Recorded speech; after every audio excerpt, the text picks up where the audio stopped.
Hello students, now our next topic is microscopic form of Ohm's law.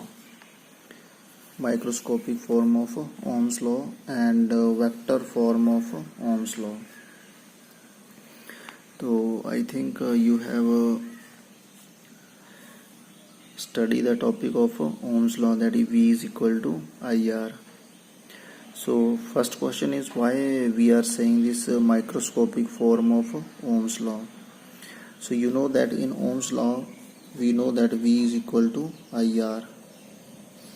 So electric potential V and I is the electric current. So electric potential that can be measured with the help of a voltmeter. Mean we can measure it physically. And I is the electric current that also can be measured with the help of device ammeter. So we mean that the physically we can measure the electric potential difference and electric current. But here in microscopic form of Ohm's law, that is the relationship between the current density, conductivity and electric field on a conductor is known as vector form of Ohm's law. That is equal to sigma is equal to J is equal to sigma E. So these are the quantities which cannot be measured physically.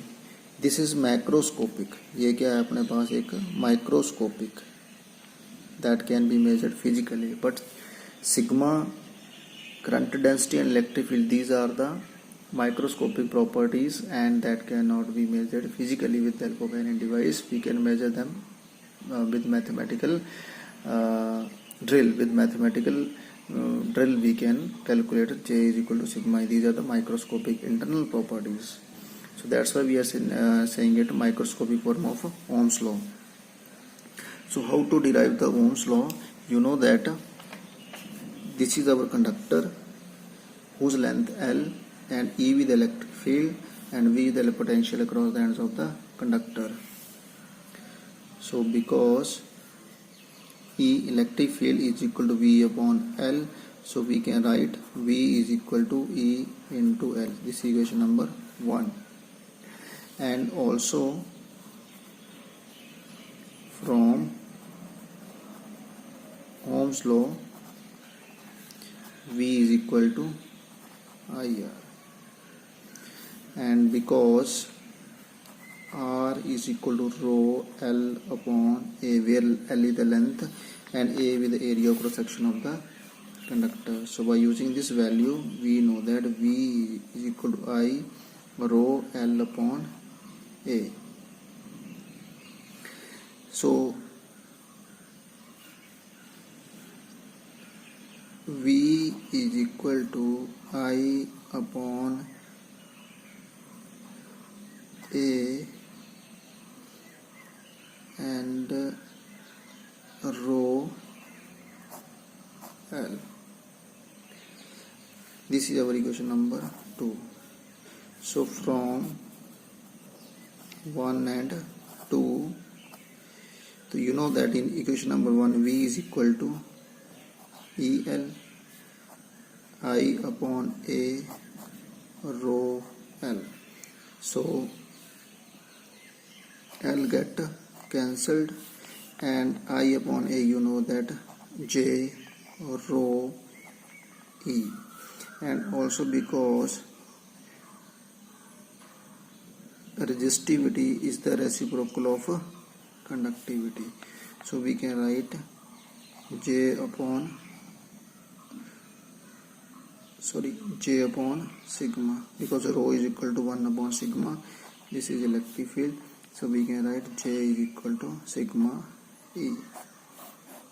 This is Ohm's law in vector form. So what we have did here, firstly the relation between electric field and potential, second is the Ohm's law, and then the value of resistance R is equal to rho L upon A, that is the dimensions resistance depend upon the dimensions. Then put the value of V, put the value of R from this equation, then we compare the equation of 1 and 2. After that simplifying it, and we'll get J is equal to sigma E. This is the Ohm's law in vector form. So I think this is clear. Now next is mobility. Now you know that in the conductor there is the movement of electrons, free electrons. Those are moving in opposite direction to that of electric field. So mobility of the current carriers क्या है वहाँ पे, electron is defined as, the mobility means their motion is defined as the ratio of the magnitude of the drift velocity of the current carried in the material to the applied electric field across the ends of the conductor. So that is denoted by mu. The symbol is mu, that is drift velocity upon E. Now because the drift velocity is equal to sigma E electric field tau, that is relaxation time, divided by m.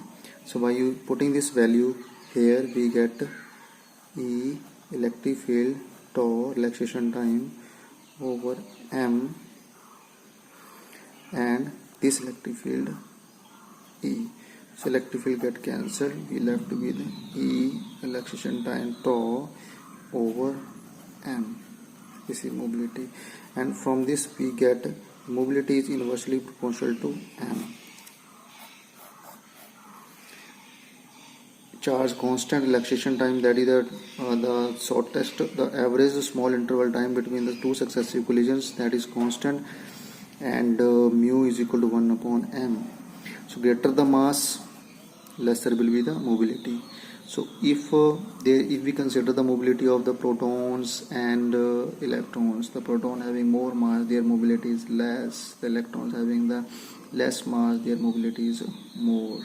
So that's why the mobility of the electrons in the conductor is more as compared to that of protons. Protons are having more mass, they appear to be in motion, but actually they are in rest position. So this is about the mobility and the Ohm's law in vector forms. Thanks to all. Thank you.